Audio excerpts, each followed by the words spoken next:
Hello everyone. Yesterday I passed my CIS Data Foundation exam, and today I will explain you how to prepare for this exam. So there are two methods to register for this exam. First one, you can do it online sitting at your home. For that I think you need a external camera.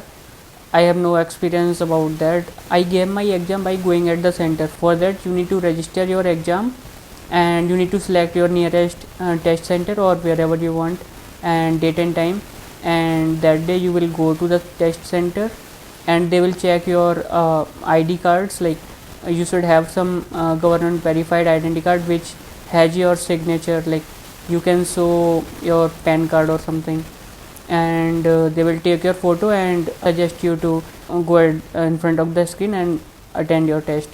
So that's how I did.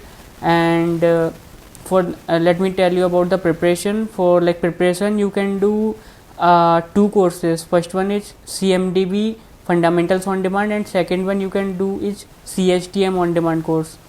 Like if you will read these courses, then you will get a lot of knowledge about CMDB and CSTM.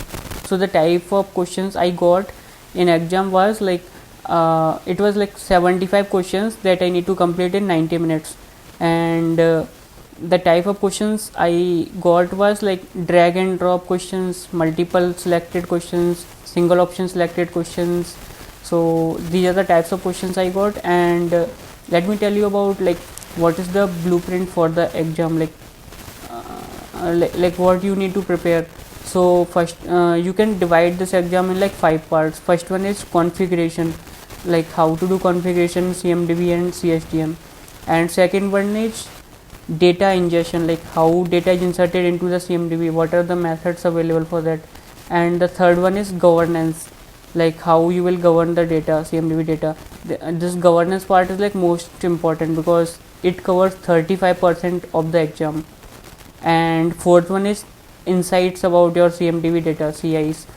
And the last one is CSDM fundamentals. You can get some basic knowledge about CSDM and like what are the phases, steps, these type of things. So this is about all the blueprint that you can find in ServiceNow documentation as well, like in detail. Let me tell you few of the questions. I will not tell you exact questions, but I will tell you like what you can prepare from the CMDB course, like what you can study more in that. So the type of questions you can get is like scenario based, like there are some identifier rules are there and you need to check which records will be inserted, if data will insert for this record or it will be updated, like based on the identifier rules. Okay. And second type would be like you have some reconciliation rules and you need to check like which source priority is higher, which is not, and based on that priority they will give you options like if this source will insert data or update data, like these kind of questions. And you need to have like clarity about ingestion methods. Like there are multiple ingestion methods. ServiceNow discovery is there, service mapping is there, there are types of service mapping, and integration of ETL is there, and agent client collector is there, and service graph connectors are there. So you need to have clarity about these ingestion methods, like which one method is when used. You need to have like clear differentiation between them, right? You will get questions around that. And you need to have clarity on CMD workspace, like what all options are available, what all tabs are there, and what things you can do in CMD workspace. That you need to study more because you might get multiple questions around that. And you need to study about CMDB and CSTM data foundation dashboard, like why these are used, what are playbooks inside that, and when these playbooks are used. So these type of questions. And another thing, you need to have knowledge about CMDB health metrics, like what are the types of health metrics available, like correctness, compliance, and completeness. You need to have clarity about these three, and when are these used, how these are used, what scheduled jobs are used for that, like these type of things you will get in exam. And you need to have clarity about CI class manager, what is CI class manager, how it is used, what you can do, and what are the tabs available, like some basic info tab is available, and in that tab you will see CI principal class.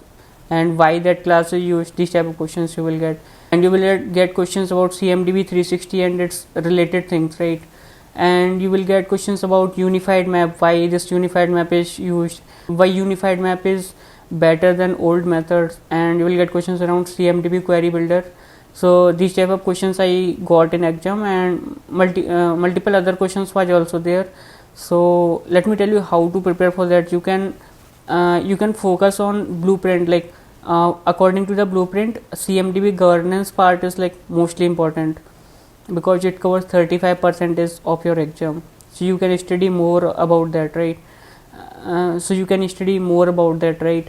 And another thing, if you have very less time and you are going to attempt the exam like tomorrow or like in less than 2 or 3 days, then I would suggest you to check like previous asked questions from CIS Data Foundation exam. You will get those questions on internet because many of those questions I saw directly in exam. So you can check those questions. Those questions are very important.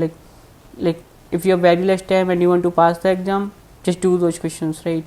And if you will ask me about difficulty level of exam, then it depends on person to person. If you have gone through the CMDB fundamental course and you have done all the questions available on internet, then I think it will be like very easy exam. And about the difficulty level of exam, it depends on person to person because there was multiple scenario based questions, and you can only do that if you have like deep knowledge about CMDB. So scenario based questions was like some few of the identifier rules are there, few of the reconciliation rules are there, okay, and you need to select like what will happen in this scenario, what will happen in this scenario. That you can only do if you know about these rules, like how these rules work. So for that you need to have proper understanding. So for me, I knew about like scenario based questions. I checked few of the scenario based questions on internet, so the exam was not very difficult for me. Like it was I would say easy to medium. So that was all about the video. If you have any other questions, you can comment on the video. So thank you.